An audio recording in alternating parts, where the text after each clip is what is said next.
Copyright ಅಂದರೆ ನಮ್ಮ channel complete delete ಆಗುತ್ತೆ. ಕಾಪಿರೈಟಿಂದ ನಮ್ಮ ಚಾನಲ್ಗೆ ತುಂಬ ಎಫೆಕ್ಟ್ ಆಗುತ್ತೆ. ಕಾಪಿರೈಟ್ ಬಂತು ಅಂದರೆ ಮುಗೀತು, ಕ್ಲೋಸ್ಡ್ ಚಾನಲ್ ಎಲ್ಲ ಕೂಡ ಕ್ಲೋಸ್ ಆಗುತ್ತೆ. ಹಾಯ್ ಹಲೋ ನಮಸ್ತೆ, welcome back to my YouTube channel. ನಾನು ಇವತ್ತು ಒಂದು ಒಳ್ಳೆ ಟಾಪಿಕ್, ಅಂದರೆ ನಮಗೆಲ್ಲ ಪ್ರತಿಯೊಬ್ಬ ಯೂಟ್ಯೂಬರ್ಗೂ ತುಂಬ ಇಂಪಾರ್ಟೆಂಟ್ ಆಗಿರ್ತಕ್ಕಂತಹ ಟಾಪಿಕ್ ಇದು. ಏನಂದರೆ ಪ್ರತಿಯೊಬ್ಬರು ಅಂದ್ಕೊಂಡಿದ್ದಾರೆ ಕಾಪಿರೈಟ್, ಕಾಪಿ ಸ್ಟ್ರೈಕ್, ಆಮೇಲೆ ಇವೆಲ್ಲ ಏನಕ್ಕೆ ಬರುತ್ತೆ, ಯಾರು ಕೊಡ್ತಾರೆ, ಯಾಕೆ ಬರುತ್ತೆ, ಅವೆಲ್ಲ ತುಂಬ ಜನಕ್ಕೆ ಡೌಟ್ಸ್ ಇದೆ. ಸೊ ನಾನೆಲ್ಲ ಇವತ್ತು ಕ್ಲಾರಿಫಿಕೇಷನ್ ಮಾಡ್ತೀನಿ. ಫಸ್ಟು ಕಾಪಿರೈಟ್ ಬಂದರೆ ನಮ್ಮ ಚಾನಲ್ ಏನಾದರೂ ಪ್ರಾಬ್ಲಮ್ ಆಗುತ್ತಾ ಅಂತ ಫಸ್ಟ್ ಹೇಳ್ತೀನಿ. ಖಂಡಿತ ಇವಾಗ ಕಾಪಿರೈಟ್ ಪದೇ ಪದೇ ಪದೇ ಬರ್ತಾ ಹೋಗುತ್ತೆ. ಕಾಪಿರೈಟ್ ಬಂತು ಅಂದ ತಕ್ಷಣ ನೀವೇನು ಮಾಡ್ತೀರಾ ಗೊತ್ತಾ? ನೀವು ಮಾಡೋ ದೊಡ್ಡ ಮಿಸ್ಟೇಕ್ ಯಾವುದಪ್ಪ ಅಂದರೆ, ಕಾಪಿರೈಟ್ ಬಂತು ಅಂದ ತಕ್ಷಣ ಸೊ ಒಬ್ಬರಿಗೆ ಅದನ್ನು ಕಾಪಿರೈಟನ್ನು ರಿಮೂವ್ ಮಾಡೋದು ಗೊತ್ತಿರುತ್ತೆ. ಕಾಪಿರೈಟ್ ಬಂದಾಗ ಯಾವ ರೀತಿ ರಿಮೂವ್ ಮಾಡಬೇಕು ಎಲ್ಲ ಗೊತ್ತಿರುತ್ತೆ. ಸೊ ಅವರು ಅದನ್ನು ರಿಮೂವ್ ಮಾಡಿ ಆ ವಿಡಿಯೋ ಹಾಗೆ ಇಟ್ಕೊಳ್ತಾರೆ. ಬಟ್ ಕಾಪಿರೈಟ್ ಬಂದಿದೆ ಅಂತ ಕೆಲವೊಬ್ಬರಿಗೆ ಗೊತ್ತಿರಲ್ಲ. ಕಾಪಿರೈಟ್ ಬಂದಿದೆಯಪ್ಪ ಅಂತ ಟೆನ್ಷನ್ ಮಾಡಿಕೊಂಡು ಆ ವಿಡಿಯೋನೇ ಡಿಲೀಟ್ ಮಾಡಿಬಿಡ್ತೀರಾ. ಅವಾಗ ಏನಾಗುತ್ತೆ, ನಿಮ್ಮ ಚಾನಲ್ಗೆ ತೊಂದರೆ ಆಗುತ್ತೆ. ಅಂದರೆ ನಿಮ್ಮ ಚಾನಲ್ಗೆ ಜಾಸ್ತಿ ವ್ಯೂಸ್ ಬರೋದು ಕಡಿಮೆ ಆಗುತ್ತೆ. ಆ ಥರ ಆಗುತ್ತೆ. ಕಾಪಿರೈಟ್ ಬಂದಾಗ ನಮ್ಮ ಚಾನಲ್ ಡಿಲೀಟ್ ಆಗುತ್ತೆ, ಪ್ರಾಬ್ಲಮ್ ಆಗುತ್ತೆ, ನಮ್ಮ ವೀಡಿಯೋಸ್ ಓಡಲ್ಲ ಅನ್ನೋದಕ್ಕಿಂತ ನೀವು ಕಾಪಿರೈಟ್ ಬಂದಾಗ ಸೊ ಪೇಷನ್ಸಿಂದ ಆ ಕಾಪಿರೈಟನ್ನು ಏನಕ್ಕೆ ಬಂದಿದೆ, ಯಾಕೆ ಬಂದಿದೆ, ನಾವೇನಾದರೂ ತಪ್ಪು ಮಾಡಿದ್ವಾ, ಏನಾದರೂ ಪ್ರಾಬ್ಲಮ್ ಆಯಿತಾ ಅನ್ನೋದನ್ನು ಯಾರು ಸರ್ಚ್ ಮಾಡಲ್ಲ. ನಿಮ್ಮ ತಲೆಯಲ್ಲಿ ಒಳ್ಳೆಯ ಒಂದೇ ಪ್ರಶ್ನೆ, ಡಿಲೀಟ್ ಡಿಲೀಟ್ ಅಷ್ಟೇ. ಆಮೇಲೆ ಕೆಲವೊಂದೊಂದು ವಿಡಿಯೋದಲ್ಲಿ ಕಾಪಿರೈಟ್ ಬಂದಾಗ ಅಂದರೆ ಎಲ್ಲಿ ಅದು ತೋರಿಸುತ್ತೆ ಕಾಪಿರೈಟ್ ಯಾವ ಜಾಗಕ್ಕೆ ಬಂದಿದೆ, ಎಲ್ಲಿ ಬಂದಿದೆ, ಸೊ ಯಾವ ಜಾಗದಲ್ಲಿ ನಾವು ರಿಮೂವ್ ಮಾಡಬೇಕು ಅಂತ ತೋರಿಸುತ್ತೆ. ಸೊ ಆ ಜಾಗದಲ್ಲಿ ರಿಮೂವ್ ಮಾಡಿದರೆ ಮುಗಿಯುತ್ತೆ. ನೆಕ್ಸ್ಟ್ ವಿಡಿಯೋದಲ್ಲಿ ನೀವು ಆಲ್ಮೋಸ್ಟ್ ಈ ತಪ್ಪನ್ನು ಮಾಡಿಬಿಡಿ ಅಷ್ಟೇ. ಮತ್ತು ಇನ್ನೊಂದೇನು ಅಂದರೆ, ಕಾಪಿರೈಟ್ ಏನಕ್ಕೆ ಕೊಡ್ತಾರೆ ಅಂದರೆ, ನಾವು ಬೇರೆ ವೀಡಿಯೋಸ್, ಬೇರೆ ಮ್ಯೂಸಿಕ್, ಬೇರೆ ಯಾವುದೋ ಒಂದು ವ್ಯಕ್ತಿದನ್ನು ಕದ್ದು ಹಾಕೋದು, ವ್ಯಕ್ತಿದು ನಾವು ತೊಗೊಂಡು ಹಾಕೋದು, ಅದು ಡೌನ್ಲೋಡ್ ಮಾಡ್ಕೊಂಡು ಹಾಕೋದು ಮಾಡಿದಾಗ ಆ ವ್ಯಕ್ತಿ ನಮಗೆ ಕಾಪಿರೈಟ್ ಕೊಡ್ತಾನೆ.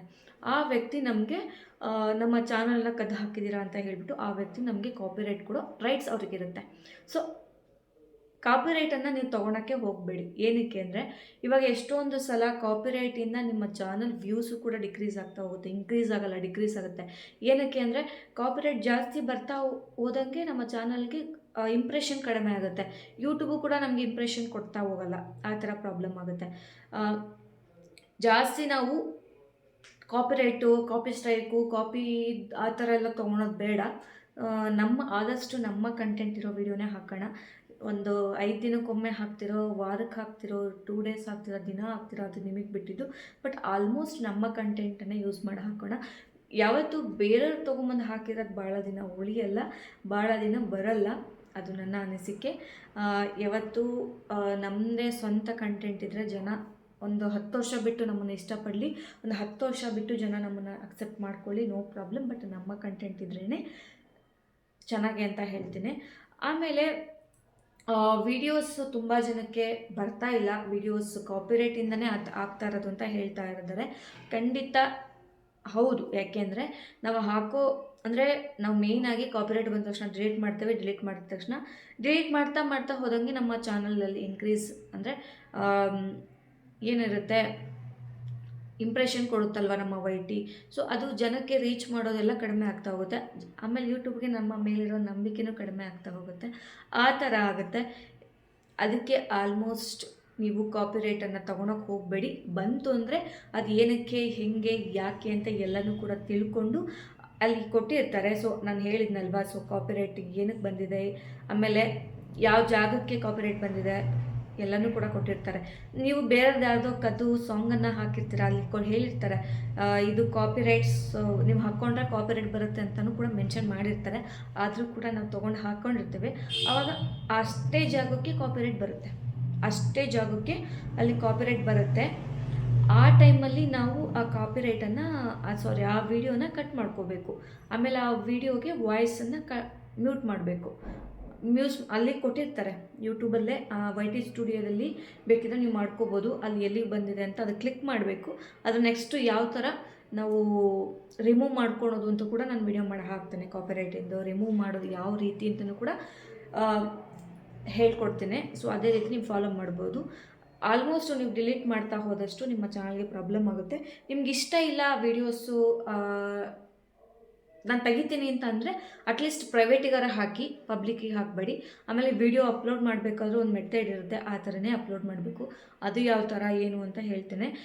ನೆಕ್ಸ್ಟು ಪ್ರತಿಯೊಬ್ಬರು ಕೂಡ ಕೆಲಸ ಮಾಡ್ಕೊಳ್ತಾ ಯೂಟ್ಯೂಬ್ಗೆ ತುಂಬ ಶ್ರಮ ಪಡ್ತಾ ಇದ್ದೀರಾ, ಕಷ್ಟಪಡ್ತಾ ಇದ್ದೀರಾ, ಆದರೂ ಕೂಡ ವ್ಯೂಸ್ ಬರ್ತಾ ಇಲ್ಲ, YT ರೀಚ್ ಮಾಡ್ತಾ ಇಲ್ಲ, ಹಾಗೆ ಹೇಗೆ ಅಂತ ಅಂದ್ಕೊಳ್ತೀರಿ. ಬಟ್ ಅದು YT ತಪ್ಪಲ್ಲ, ನಾವು ನೀಟಾಗಿರೋ ವಿಡಿಯೋ ಹಾಕ್ತಾ ಇಲ್ಲ ಮೇನ್ ರೀಸನ್ನು. ಸೊ ನಾವು ಜನಕ್ಕೆ ನಾವು ಹಾಕೋ ತಂಬ್ಲೈನು, ಟೈಟಲ್ಲು, ಹ್ಯಾಶ್ಟ್ಯಾಗ್ಸ್ ಆ್ಯಂಡ್ ಪ್ರತಿಯೊಂದು ಕೂಡ ಇಂಪ್ರೆಷನ್ ಆಗಬೇಕು. ನಾವು ಹಾಕೋ ಟೈಟಲ್ ಹೆಂಗಿರ್ಬೇಕಪ್ಪ ಅಂದರೆ ನೋಡಿದ ತಕ್ಷಣ ಓಪನ್ ಮಾಡೋ ಥರ ಇರಬೇಕು. ನಾವು ಹಾಕೋ ತಂಬ್ಲೈನು ಕೂಡ ಅಷ್ಟೇ, ಅಂದರೆ ಜನಕ್ಕೆ ಕ್ಯೂರಿಯಾಸಿಟಿ ಉತ್ತರಿಸ್ಬೇಕು. ಅಂದರೆ ಇದು ಹಾಕಿದ ತಕ್ಷಣ ಇದರಲ್ಲೇನೋ ಇದೆ, ತಡಿ ನೋಡೋಣ ಅನ್ನೋ ಥರ ಇರಬೇಕು. ಆದರೆ ನಾವು ಯಾರೂ ಆ ಥರ ಮಾಡ್ತಾ ಇಲ್ಲ, ಅದೇ ಮೇನ್ ರೀಸನ್ ಕಾರಣ. ಆಮೇಲೆ ಅದೇ ಕಾಪಿರೈಟು ಆಗಲೆಲ್ಲ ತೊಗೊಳೋದು ಆ ಥರ ಎಲ್ಲ ಮಾಡಿದರೆ ಸೊ ಅದು ಇನ್ನೂ ಕಡಿಮೆ ಆಗ್ತಾ ಹೋಗುತ್ತೆ, ನಮ್ಮ ಇಂಪ್ರೆಷನ್ ಲೆವೆಲು ಕೂಡ ಕಡಿಮೆ ಆಗ್ತಾ ಹೋಗುತ್ತೆ. ಆದಷ್ಟು ಅದನ್ನು ಅವಾಯ್ಡ್ ಮಾಡಿ. ಆಮೇಲೆ ಮಾನಿಟೈಸೇಷನ್ ಮಾಡ್ಕೊಳೋದಕ್ಕೆ ತುಂಬ ಕಷ್ಟಪಟ್ಟಿರ್ತೀರ. ಸೊ ಮಾನಿಟೈಸೇಷನ್ಸ್ ಆನ್ ಆದವರಿಗೆ ಕಾಪಿರೈಟ್ ಬರಬಾರ್ದು. ಜಾಸ್ತಿ ಬಂದರೆ ಅದು ಕೂಡ ಪ್ರಾಬ್ಲಮ್ ಆಗುತ್ತೆ ಅಂತ ಹೇಳ್ತಾರೆ. ನೆಕ್ಸ್ಟು ಮಾನಿಟೈಸೇಷನ್ ಆನ್ ಆಗೋದಕ್ಕೆ ಕಾಪಿರೈಟ್ ಅವಶ್ಯಕತೆ ಇದೆನಾ, ಕಾಪಿರೈಟ್ ಬಂದರೆ ಮಾನಿಟೈಸೇಷನ್ ಆನ್ ಆಗಲ್ವಾ ಅಂತ ತುಂಬ ಜನ ಕ್ವಶನ್ಸ್ ಕೇಳ್ತೀರಾ. ಖಂಡಿತ ಆನ್ ಆಗಲ್ಲ. ಯಾಕೆಂದರೆ ಅದು YT ನಮ್ಮ ಯೂಟ್ಯೂಬು ಅಲ್ಲಿ ಕೆಲಸ ಮಾಡಿರ್ತಕ್ಕಂಥ ವ್ಯಕ್ತಿಗಳು ಕೂಡ ನಮ್ಮ ಮಾನಿಟೈಸೇಷನ್ ಟೈಮಲ್ಲಿ ಪ್ರತಿಯೊಂದು ಚೆಕ್ ಮಾಡ್ತಾ ಇರುತ್ತೆ. ಇವಾಗ ನಮ್ಮನ್ನು ಕೆಲಸಕ್ಕೆ ಸೇರಿಸ್ಕೊಳ್ತಾರೆ ಅಂದಾಗ ಕಂಪ್ನಿಯವರು ನಮ್ಮ ರೆಸ್ಯೂಮ್ಸು ಮತ್ತು ನೀವು ಎಲ್ಲಿ ಕೆಲಸ ಮಾಡಿದ್ದೀರಾ, ಯಾವ ಕಡೆ ಕೆಲಸ ಮಾಡಿದ್ದೀರಾ, ಪ್ರತಿಯೊಂದು ಕೂಡ ತಿಳ್ಕೊಂಡು ಆಮೇಲೆ ನಮಗೆ ಕೆಲಸ ಕೊಡ್ತಾರೆ ಅಲ್ವಾ. ಆಮೇಲೆ ನಮ್ಮ ಮೇಲೆ ಜೆನ್ಯೂನ್ ಆಗಿದ್ದರೆ, ನಾವೇನು ತಪ್ಪನ್ನು ಮಾಡಿಲ್ಲ ಅಂದಾಗ ಮಾತ್ರ ಕಂಪ್ನಿಯವರು ಹೇಗೆ ನಮಗೆ ಕೆಲಸ ಕೊಡ್ತಾರೋ ಅದೇ ರೀತಿ ಯೂಟ್ಯೂಬರು, ಓಕೆನಾ. ಪ್ರತಿಯೊಂದು ಕೂಡ ಚೆಕ್ ಮಾಡ್ತಾರೆ. ಕಾಪಿರೈಟ್ ಎಷ್ಟು ಬಂದಿದೆ, ಕಾಪಿರೈಟ್ ಎಷ್ಟು ಬಂದಿದೆ ಅಂತ ನೋಡೋದಕ್ಕಿಂತ ಒಂದು ಕೂಡ ಕಾಪಿರೈಟನ್ನು ಇಟ್ಕೋಬಾರ್ದು ನೀವು. ಇವಾಗ ಕಾಪಿರೈಟ್ ಇದೆ ಅಂದಾಗ ಅಷ್ಟನ್ನು ಕೂಡ ಕ್ಲಿಯರ್ ಮಾಡ್ಕೋಬೇಕು. ಕಾಪಿರೈಟ್ ಬಂದಿರೋದನ್ನು ಕ್ಲಿಯರ್ ಮಾಡಿಕೊಂಡು ಮತ್ತೆ ಅದನ್ನು ನೆಕ್ಸ್ಟು ಯಾವ್ಯಾವ ಕಾಪಿರೈಟ್ ಬಂದಿದೆ, ಯಾವ್ಯಾವ ಕಾಪಿ ಸ್ಟ್ರೈಕ್ ಬಂದಿದೆ ಎಲ್ಲ ಕೂಡ ಚೆಕ್ ಮಾಡಿ ಆ ನಂತರ ನೀವು ಮಾನಿಟೈಸೇಷನ್ಗೆ ಅಪ್ಲೈ ಮಾಡಬೇಕು. ಬಟ್ ಕಾಪಿರೈಟ್ ಇಟ್ಕೊಂಡು, ಕಾಪಿ ಸ್ಟ್ರೈಕ್ ಇಟ್ಕೊಂಡು, ಏನೇನೋ ಮಾಡಿಕೊಂಡು, ಕಿತಾಪತಿಗಳೆಲ್ಲ ಮಾಡಿಕೊಂಡು ನೀವು ಅಪ್ಲೈ ಮಾಡಿದರೆ ಯಾವ ಕಾರಣಕ್ಕೂ ಮಾನಿಟೈಸೇಷನ್ ಆಗಲ್ಲ. ಕಾಪಿರೈಟ್ ಬಂದಿರೋದ್ರಿಂದ ಸೊ ಮಾನಿಟೈಸೇಷನ್ ಆನ್ ಆಗಲ್ಲ. ಇದೊಂದು ರೀಸನಿಂದ ನಿಮ್ಮ ಮಾನಿಟೈಸೇಷನ್ ಲೆಸ್ ಆಗುತ್ತೆ, ಕ್ಯಾನ್ಸಲ್ಡ್ ಆಗುತ್ತೆ. ಆಮೇಲೆ ಇಷ್ಟು ದಿನ ಕಷ್ಟಪಟ್ಟಿದ್ದು, ಎಷ್ಟೊಂದು ಜನ 2 ವರ್ಷದಿಂದ ಕಷ್ಟಪಡ್ತಾ ಇದ್ದೀರಾ, 3 ವರ್ಷದಿಂದ ಕಷ್ಟಪಡ್ತಾ ಇದ್ದೀರಾ, ತುಂಬ ಜನ ಕಷ್ಟಪಡ್ತಾ ಇದ್ದೀರಾ. ಮಾನಿಟೈಸೇಷನ್ 4,000 ವಾಚ್ ಅವರ್ ಕಂಪ್ಲೀಟ್ ಆಗಿದೆ. ಕೆಲವೊಬ್ರದ್ದು ಆಫ್ ಮಾನಿಟೈಸೇಷನ್ ಅಂದರೆ 3,000 ವಾಚ್ ಅವರ್ ಕಂಪ್ಲೀಟ್ ಆಗಿದೆ. ಆದರೆ ಎಲ್ಲರೂ ಕೂಡ ಟ್ರೈ ಮಾಡಿಬಿಟ್ಟು ಪಾಪ ಕಷ್ಟಪಟ್ಬಿಟ್ಟು ಅಪ್ಲೈ ಮಾಡಿರ್ತೀರ.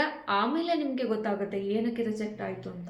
ಅದಕ್ಕೆ ಪ್ರತಿಯೊಂದು ಕೂಡ ನೋಡಿಕೊಂಡು ಹಾಕಬೇಕು. ಹ್ಯಾಶ್ಟ್ಯಾಗ್ ಅಷ್ಟೇ, ನಾವು ಯಾವುದು ವೀಡಿಯೋ ಹಾಕ್ತೀವೋ ಅದಕ್ಕೆ ಸಂಬಂಧಿಸಿದಂಥ ಹ್ಯಾಶ್ಟ್ಯಾಗ್ ಹಾಕಬೇಕು. ಯಾವುದು ಯೂಸ್ಫುಲ್ ಇರುತ್ತೋ ಅದನ್ನು ನಾವು ವಿಡಿಯೋ ಹಾಕಬೇಕು. ಕೆಲವೊಬ್ಬರು ತಂಬ್ಲೈನಲ್ಲೇ ಒಂಥರ ಇರುತ್ತೆ, ಅವ್ರು ಮಾಡಿರೋ ವೀಡಿಯೋನೇ ಇನ್ನೊಂದು ಥರ ಇರುತ್ತೆ. ಸೊ ಅವಾಗ ಜನಕ್ಕೆ ಇಷ್ಟ ಆಗಲ್ಲ ಮೇಯ್ನಾಗಿ. ಸೊ ಜನಕ್ಕೆ ಎಂಟರ್ಟೈನ್ಮೆಂಟ್ ಬೇಕು, ಎಲ್ಲ ಓಕೆ. ಬಟ್ ನಾವು ಹಾಕೋ ತಂಬ್ಲೈನ್ ಏನಿದೆ ಅಂತ ತಿಳ್ಕೊಂಡು ಅದನ್ನು ಕ್ಲಿಕ್ ಮಾಡ್ತಾರೆ ಹೊರತು, ಆವಾಗ ನಾವು ಜೆನ್ಯೂನಾಗಿ ಅದೇ ತಂಬ್ಲೈನ್ ಅಂದರೆ ನಾವು ಯಾವ್ದ್ರ ಬಗ್ಗೆ ಟಾಪಿಕ್ ಮಾತಾಡ್ತಿದ್ದೋ ಅದರಲ್ಲೇ ನಾವು ಕ್ರಿಯೇಟಿವ್ ಆಗಿ ಹಾಕಬೇಕು. ತಂಬ್ಲೈನ್ ಬಿಟ್ಟು ಬೇರೆ ತಂಬ್ಲೈನನ್ನು ಹಾಕಬಾರ್ದು. ಅವಾಗೇನಾಗುತ್ತೆ, ಜನಕ್ಕೆ ನಮ್ಮ ಮೇಲೆ ಇರೋ ನಂಬಿಕೆ ಕಳ್ಕೊಳ್ತೀವಿ. ಏನಕ್ಕೆ ಅಂದರೆ ಇವ್ರು ಹಾಕಿರೋದೇ ಒಂಥರ ಟಂಬ್ಲೈನ್ ಇದೆ, ಅದ್ರಲ್ಲಿ ಒಳಗೆ ಒಂಥರ ಇದೆ, ನಾವು ಇನ್ಮೇಲೆ ಈ ವಿಡಿಯೋ ನೋಡಲ್ಲ ಅಂತ ಅವರು ಮೈಂಡಲ್ಲಿ ಫಿಕ್ಸ್ ಆಗಿರ್ತಾರೆ. ಸೊ ಆ ಥರ ಯಾರು ಕೂಡ ಮಾಡ್ಕೋಬೇಡಿ. ಆದಷ್ಟು ಕಾಪಿರೈಟು, ಕಾಪಿ ಸ್ಟ್ರೈಕು ಇವೆಲ್ಲ ಬರದೇ ಇರೋ ಥರ ನೀವು ನೋಡ್ಕೊಳ್ಳಿ. ಆವಾಗ ನಿಮ್ಮ ಚಾನಲ್ ಏನಾಗುತ್ತೆ, ಆಲ್ಮೋಸ್ಟ್ ರೆಕಮೆಂಡ್ ಆಗುತ್ತೆ. YT ಅವರು ನಿಮ್ಮ ಚಾನಲನ್ನು ಅಕ್ಸೆಪ್ಟ್ ಮಾಡಿಕೊಂಡು ಜಾಸ್ತಿ ವೈರಲ್ ಆಗೋದ ಕಡೆ ಅವರು ಕೂಡ ಕಾನ್ಸಂಟ್ರೇಷನ್ ಮಾಡ್ತಾರೆ. ಎಷ್ಟೊಂದು ಜನ ಅಂದ್ಕೊಂಡಿದ್ದಾರೆ ಇದು ಯೂಟ್ಯೂಬಿಂದ ಎಷ್ಟೊಂದು ಜನ ಅಂದ್ಕೊಂಡಿದ್ದಾರೆ ಕಾಪಿರೈಟು, ಕಾಪಿ ಸ್ಟ್ರೈಕು ಎಲ್ಲದೂ ಕೂಡ ಯೂಟ್ಯೂಬೇ ಕೊಡುತ್ತೆ ಅಂತ. ಅದು ನಮ್ಮ ದಡ್ಡತನ, ಕಲ್ಪನೆ, ಅದು ತಪ್ಪು ಕಲ್ಪನೆ. ನಾವು ಕಾಪಿರೈಟ್ ಕ್ಲೈಮ್ ಅಂತ ಇರುತ್ತಲ್ವ, ಸೊ ಅದು ಕಾಪಿರೈಟ್ ಕ್ಲೈಮ್ ಅಂದರೆ ಯಾವುದೋ ಮ್ಯೂಸಿಕ್ಕನ್ನು ತೊಗೊಂಬಂದು ಹಾಕಿರ್ತೀವಿ, ಯಾವುದೋ ಏನೋ ಒಂದು ಬೇರೆಯವ್ರದ್ದು ತೊಗೊಂಬಂದು ಹಾಕಿರ್ತೀವಿ. ಕಾಪಿರೈಟು, ಕಾಪಿ ಸ್ಟ್ರೈಕು ಅವೆಲ್ಲ ಏನಕ್ಕಾಗುತ್ತೆ ಅಂದರೆ ಬೇರೆಯವ್ರದ್ದು ಕದ್ದು ತೊಗೊಂಬಂದು ಹಾಕಿದಾಗ ಬೇರೆಯವರು ನಮಗೆ ಕೊಡುವಂತಹ ಗಿಫ್ಟ್ ಅದು. ಓಕೆನಾ, ಈ ಥರನೇ ಹೇಳಬೇಕು ನಿಮಗೆ. ಬೇರೆಯವರು ನಮಗೆ ಕೊಡ್ತಕ್ಕಂತಹ ಗಿಫ್ಟ್. ಓಕೆನಾ. Copyright, copy strike, copy claim ಇವೆಲ್ಲ ಬೇರೆಯವರು ನಮಗೆ ಕೊಡ್ತಕ್ಕಂತಹದ್ದು, ಯೂಟ್ಯೂಬರ್ ಕೊಡಲ್ಲ. ಯೂಟ್ಯೂಬರಿಗೆ ಏನು ಇದರಲ್ಲಿ ಏನು ನೀವು ಹೆಂಗಾದರೂ ಹಾಕಿ ಅದು ಅಕ್ಸೆಪ್ಟ್ ಮಾಡ್ಕೊಳ್ಳುತ್ತೆ. ಬಟ್ ಬೇರೆಯವ್ರ ವೀಡಿಯೋನ ಕದ್ದು ನೀವು ಹಾಕಿರೋದ್ರಿಂದ ಯಾರು ವೀಡಿಯೋ ಕದ್ದಿರ್ತೀರೋ ಅವ್ರು ನಮಗೆ ಕೊಡ್ತಾರೆ ಕಾಪಿ ರೈಟನ್ನು, ಕಾಪಿ ಸ್ಟ್ರೈಕನ್ನು, ಕಾಪಿ ಕ್ಲೈಮನ್ನು ಅವರು ನಮಗೆ ಕೊಡ್ತಾರೆ. ಮ್ಯೂಸಿಕ್ ಹಾಕಬೇಕಾದ್ರೂ ಯೋಚನೆ ಮಾಡಿ ಹಾಕಬೇಕು. ಆಲ್ಮೋಸ್ಟ್ ನಮ್ಮ ವಾಯ್ಸ್ ಇದ್ರೇ ಜೆನ್ಯೂನು. ಇವಾಗ ನನ್ನ ವಾಯ್ಸನ್ನು ಬೇರೆಯವ್ರು ತೊಗೊಂಡು ಹಾಕಿದ್ರು ಅಂದರೆ ನಾನು ಅವಾಗ ಅವರಿಗೆ ಕಾಪಿ ರೈಟು, ಕಾಪಿ ಸ್ಟ್ರೈಕು ಏನು ಬೇಕಿದ್ರೂ ಕೊಡ್ಬೋದು. ಬಟ್ ಫುಲ್ ಅವ್ರದ್ದೇ ಕಂಟೆಂಟನ್ನು ನಾವು ಪ್ರತಿಯೊಂದು ಕೂಡ ಕಂಟೆಂಟ್ ಅವ್ರದ್ದೇ ನಾನು ಯೂಸ್ ಮಾಡಿದ್ದೇನೆ ಅಂದರೆ ಮಾತ್ರ ಅವ್ರಿಗೆ ಕೊಡೋಕೆ ರೈಟ್ಸ್ ಇರುತ್ತೆ. ಅದರಲ್ಲೂ ನಂದು ಕೂಡ ಎಫರ್ಟ್ ಇದೆ, ನಂದು ಮಿಕ್ಸ್ ಇದೆ, ಅವ್ರದ್ದು ಸ್ವಲ್ಪ ತೊಗೊಂಡಿದ್ದೀನಿ ಅಂದರೆ ಏನೂ ಆಗಲ್ಲ, ಅಷ್ಟೊಂದೇನು ಎಫೆಕ್ಟ್ ಆಗಲ್ಲ. ಫುಲ್ ಅವ್ರದ್ದು ಯಾವ ಥರ ಹಾಕಿದಾರೋ ಅದೇ ರೀತಿ ನಾನು ಕೂಡ ಡಿಟ್ಟೋ ಹೇಳ್ಸಿದ್ದೀನಿ ಅಂದರೆ ಖಂಡಿತ ಅವ್ರು ಕಾಪಿ ರೈಟ್ ಕೊಡೋ ರೈಟ್ಸ್ ಇದೆ, ಕಾಪಿ ಸ್ಟ್ರೈಕ್ ಕೊಡೋ ರೈಟ್ಸ್ ಇದೆ, ಕಾಪಿ ಕ್ಲೈಮ್ ಮಾಡೋದಕ್ಕೂ ಕೂಡ ರೈಟ್ಸ್ ಇದೆ. ಅವರೆಲ್ಲದಕ್ಕೂ ಕೂಡ ಅವ್ರಿಗೆ ರೈಟ್ಸ್ ಇರುತ್ತೆ. ಯಾಕೆಂದರೆ ಓನರ್ ಅವರಾಗಿರ್ತಾರೆ. ನೀವು ಪಾಪ ಅವ್ರು ಕಷ್ಟಪಟ್ಟು ಎಲ್ಲ ಮಾಡಿಕೊಂಡು ತೊಗೊಂಬಂದು ಹಾಕಿರ್ತಾರೆ, ಅದನ್ನು ನಾವು ಕದ್ದು ಹಾಕಿದರೆ ಅವರಿಗೂ ಕೂಡ ಬೆಲೆ ಸಿಕ್ಕಂಗೆ ಆಗಲ್ಲ. ಸೊ ಅದು ನಮಗೆ ವ್ಯೂಸ್ ಬಂದಾಗ, ನಮಗೆ ಜಾಸ್ತಿ ವ್ಯೂಸ್ ಬಂದಾಗ ಅವರಿಗೆ ಆಬ್ವಿಯಸ್ಲಿ ಬೇಜಾರಾಗುತ್ತೆ. ಆವಾಗ ಏನು ಮಾಡ್ತಾರೆ ಅವರು, copyright, copy strike, copy claim ಏನೋ ಒಂದು ಕೊಡ್ತಾರೆ. ಕಾಪಿ ಸ್ಟ್ರೈಕ್ ಬಂದರೆ 3 ತಿಂಗಳೇನೋ ಟೈಮ್ ಕೊಡ್ತಾರೆ, ಅದೇನೋ ಕ್ವಶನ್ಸ್ ಆನ್ಸರ್ ಇರುತ್ತೆ, ಅದೇನೋ ಇರುತ್ತೆ. ಅದು ಕ್ಲೈಮ್ ಆಗಿಲ್ಲ ಅಂದರೆ ಚಾನಲ್ಲೇ ಕೂಡ ಹೋಗುತ್ತೆ. ಅದು 3 ಟೈಮ್ ಏನಾರು ಕಾಪಿ ಸ್ಟ್ರೈಕ್ ಬಂತು ಅಂದರೆ ಇಷ್ಟು ದಿನ ನಾವು ಮಾಡಿದ ಕಷ್ಟ ಎಲ್ಲ ಕೂಡ ಹೊಳೆಯಲ್ಲಿ ಹುಂಚಿನ ಕಳೆದಂಗೆ ಆಗುತ್ತೆ, ನಮ್ಮ ಕನ್ನಡ ಭಾಷೆಯಲ್ಲಿ ಹೇಳಬೇಕಾದ್ರೆ ಆ ಥರ ಆಗುತ್ತೆ. ಆಲ್ಮೋಸ್ಟು ನೀವು ಯೋಚನೆ ಮಾಡ್ಕೊಂಡು ಹಾಕಿ. ಅಂದರೆ ಎಷ್ಟೊಂದು ಜನ ವ್ಯೂಸ್ ಬೇಕು ಅನ್ನೋ ಬರದಲ್ಲಿ ನಾವು ಅಡ್ಡದಾರಿಯನ್ನು ಇಳಿತಾ ಇದ್ದೀವಿ, ಅದು ತಪ್ಪು. ವ್ಯೂಸ್ ಬೇಕು ಅಂದರೆ ಯಾವ ಥರನಾದರೂ ಮಾಡ್ಬೋದು, ಓಕೆ. ಬಟ್ ಆಲ್ಮೋಸ್ಟ್ ನಮ್ಮ ಕಂಟೆಂಟು, ನಮ್ಮ ಟ್ಯಾಲೆಂಟು ಸ್ವಲ್ಪ ಇದ್ದರೆ ಯಾರೇನೂ ಮಾಡೋಕ್ಕಾಗಲ್ಲ, ಅವರು ಕೂಡ ಸಪೋರ್ಟ್ ಮಾಡ್ತಾರೆ. ಇವಾಗ ಯೂಟ್ಯೂಬಲ್ಲಿ ಏನೋ ಒಂದು ಮೀಮ್ಸ್ ಅಂದರೆ ಕಾಮಿಡಿ ಮೀಮ್ಸ್ ಏನಾದರೂ ಬರ್ತಾ ಇರ್ತವೆ, ನಾವು ಅದನ್ನು ತೊಗೊಂಡು ಹಾಕ್ಕೊಂಡ್ವಿ ಅಂದರೆ ಅದೇನೂ ಆಗಲ್ಲ. ಬಟ್ ಫುಲ್ ಅದನ್ನೇ ಹಾಕ್ಕೊಂಡು ತಿತ್ಕೊಂಡ್ಬಿಟ್ಟು ಎಲ್ಲ ಪ್ರತಿಯೊಂದು ಅದೇ ಇತ್ತು ಅಂದರೆ ಪ್ರಾಬ್ಲಮ್ ಆಗ್ಬೋದು. ಅವ್ರು ಕೊಟ್ಟರೆ ಕಾಪಿ ರೈಟು, ಕಾಪಿ ಸ್ಟ್ರೈಕ್ ಅವ್ರು ಕೊಟ್ಟರೆ ನಮಗೆ ಪ್ರಾಬ್ಲಮ್ ಆಗ್ಬೋದು. ಇಲ್ಲ ಬಿಡಿ ಪಾಪ ಅವ್ರು ಚೆನ್ನಾಗಿ ಬೆಳ್ಕೊಂಡು ಹೋಗಲಿ ಅಂತ ಅವರಿಗೆ ಒಳ್ಳೆ ಉದಾರ ಮನಸ್ಸು ಏನಾದರೂ ಇತ್ತು ಅಂದರೆ ನಿಮ್ಮ ಚಾನಲ್ಗೆ ಯಾವುದೇ ರೀತಿ ಕಾಪಿ ರೈಟ್, ಕಾಪಿ ಸ್ಟ್ರೈಕ್ ಬರಲ್ಲ.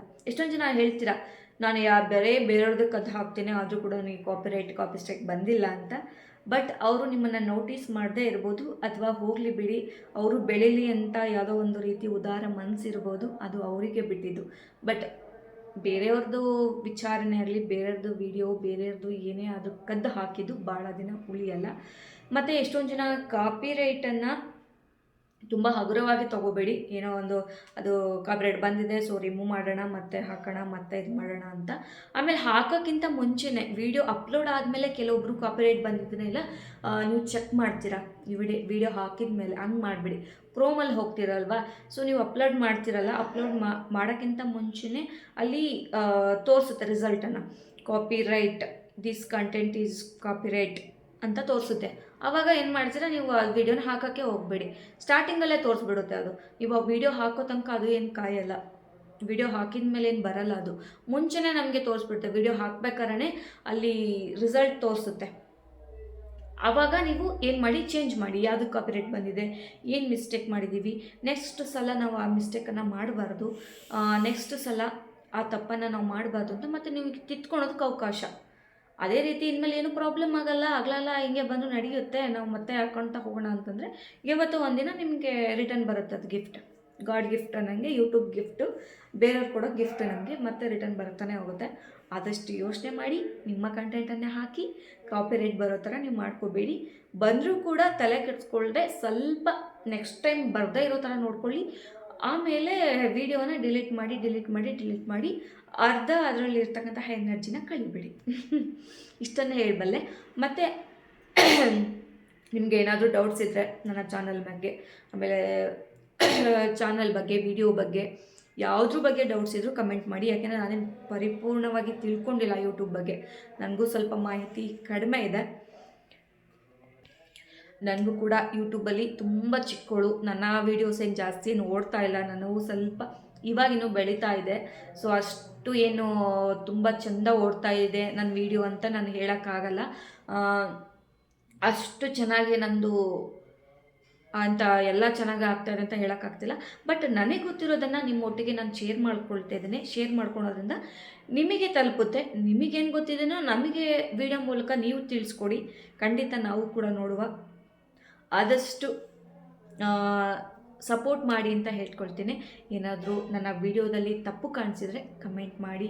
ಮತ್ತು ನನ್ನ ವಿಡಿಯೋ ಇಷ್ಟ ಆದರೆ ಬೇರೆಯವ್ರಿಗೂ ಕೂಡ ಯಾರು ಯೂಟ್ಯೂಬ್ ಮಾಡಿದಾರೋ ಅವರಿಗೆ ಹೆಲ್ಪ್ಫುಲ್ ಆಗಲಿ. ಆ ವಿಡಿಯೋನ ಕೂಡ ಶೇರ್ ಮಾಡಿ.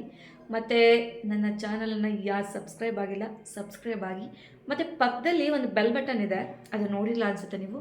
ಆ ಬೆಲ್ ಬಟನನ್ನು ಕ್ಲಿಕ್ ಮಾಡಿದರೆ ಮತ್ತು ಮುಂದಿನ ವೀಡಿಯೋಗಳು ನೋಟಿಫಿಕೇಷನ್ ಒಂದಿಗೆ ಬರುತ್ತೆ ಅಂತ ಎಲ್ಲರೂ ಕೂಡ ಹೇಳ್ತಾರೆ. ಅದೇ ಥರ ನಾನು ಹೇಳ್ತಾ ಇದ್ದೇನೆ.